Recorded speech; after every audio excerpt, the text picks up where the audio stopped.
At graduation, I finally mustered up the courage to confess to my crush. But, as fate would have it, I got hit by a car. When I woke up, my crush stood right in front of me, staring at me coldly. "You're awake. Great, let's discuss the divorce agreement." Me? I haven't even confessed yet. How did this turn into a divorce? At my graduation ceremony, I finally summoned the courage to confess to Zachary Warren, my longtime crush. On the other side of the crosswalk, Zach was standing there, looking sharp in his graduation gown, taking photos. I got so excited that I dashed toward him, completely missing the fact that the light was red. There was a loud crash. I was hit by a car, and everything went black. The next time I opened my eyes, the first thing I saw was the blinding white ceiling. And there he was. Zach, standing by my hospital bed. Still as handsome as ever. This might be the first time we've been this close. Zach was looking up at the four-drip, but his gaze slowly shifted to my face. I accidentally noticed the ring on his left hand. I've had a crush on him for so long. So, he's already taken? Suppressing the bitterness in my heart, I forced a smile and greeted him. "Zach, what are you doing here?" As I tried to sit up, I noticed that my arm was wrapped in thick bandages. The next second, Zach sat on the chair beside my bed, his voice cold and distant. "Jennifer, you've really mastered the art of manipulation. Risking your life just to push for a divorce?" I stared at Zach, completely confused. What is he talking about? Divorce? I haven't even graduated yet, let alone gotten married. Where is this divorce thing coming from? Just then, a nurse came into the room, holding a tray for bandaging wounds. "Dr. Williams, you're still here? Miss Niles, you don't realize how lucky you are. You were hit by a car, but thankfully Dr. Williams happened to be nearby. He gave you emergency care right away. Otherwise, it wouldn't just be a broken arm you're dealing with." The nurse bent down and carefully disinfected my wound. After she rested my hand on the side of the bed, I noticed. I was also wearing a ring on my right hand. And it matched Zach's ring. A couple's ring. A wave of fear and uncertainty washed over me. After the nurse left, I grabbed Zach's sleeve in a panic. "Zach, you graduated from NYU Medical School in 2018, right?" He frowned, clearly annoyed. He shook my hand off and looked at me coldly. "Since you're awake, let's go over the divorce agreement. This is absolutely ridiculous. I was on my way to graduation, got hit by a car, and now I'm being accused of faking an accident to force a divorce from Zach? Either I've lost my mind, or Zach has." "Wait, Zach." Before I could finish, a little kid suddenly ran into the room, jumping right into Zach's arms. Me? Wow, this kid is so adorable. I reached out with my good arm to pinch his cheek, but he immediately hid behind Zach, clearly scared. "Sorry, little guy. You're just too cute." I couldn't help myself. Zach shot me a disapproving look. It suddenly hit me that I hadn't even gotten to the main point. "Zach, this might sound crazy, but I don't remember anything you're talking about.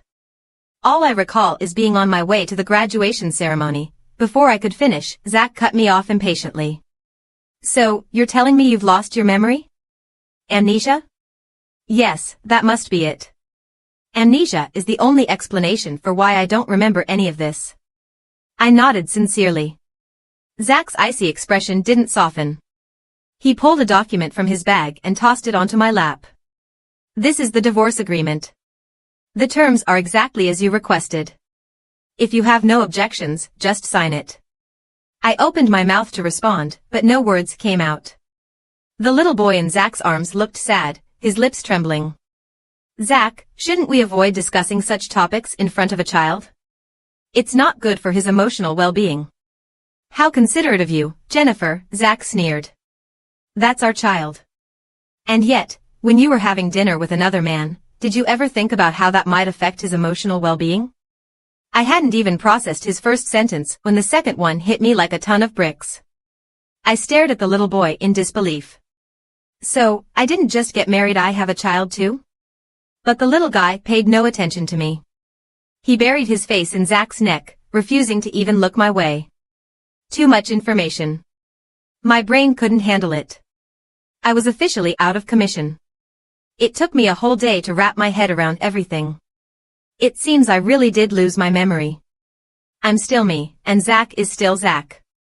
The only difference is we're remarried, and we have a kid.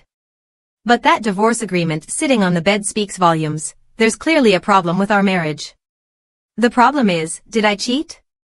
No way, right? Why would I cheat on Zach? He's good-looking and smart. I must have been crazy. So, what went wrong? How can I get my memory back?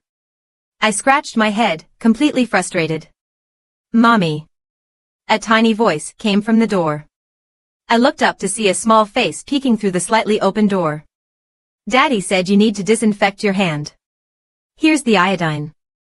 He said you should do it yourself. The little boy held a bottle tightly in his tiny hands.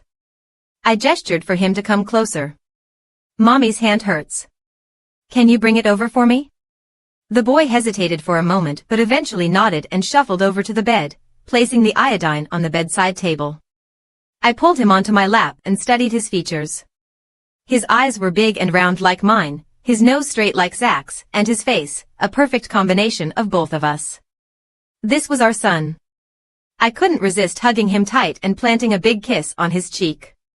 He smelled so sweet and innocent, absolutely irresistible. When I looked up, his face was bright red. He froze for a moment before wrapping his little arms around my neck and hugging me back tightly. He leaned in and whispered in my ear, "Mommy, you smell nice." This little guy is the sweetest thing ever. As I basked in the joy of my son's affection, the door opened again. Zach entered, his familiar presence filling the room. Daddy. The little boy immediately ran to Zach and held his arms out, waiting for him to pick him up. Zach had just showered, wearing casual loungewear, looking effortlessly sexy and relaxed. His hair was still slightly damp, with droplets running down his neck and disappearing into his collar. I swallowed. This man was dangerously attractive. As he came closer, my heart started racing. But then Zach's words shattered my moment of bliss. Jennifer, don't you think it's a little late to start being a good mom to Cooper? I didn't mean to, I tried to explain, but the look on Zach's face told me he wouldn't believe a word I said. So, I stayed silent. Whatever. Do what you need to do. I'm heading out. As I left the study, Cooper peeked out from Zach's neck and gave me a glance. Watching the two of them so close, a wave of sadness washed over me. What good are a husband and child if my husband doesn't love me? Even my son seems closer to him. I started questioning everything. Why did we get married in the first place? Why did we have a child? Outside, the full moon hung high in the sky. The night breeze blew through the balcony, scattering my emotions. Nothing has changed. Except for me.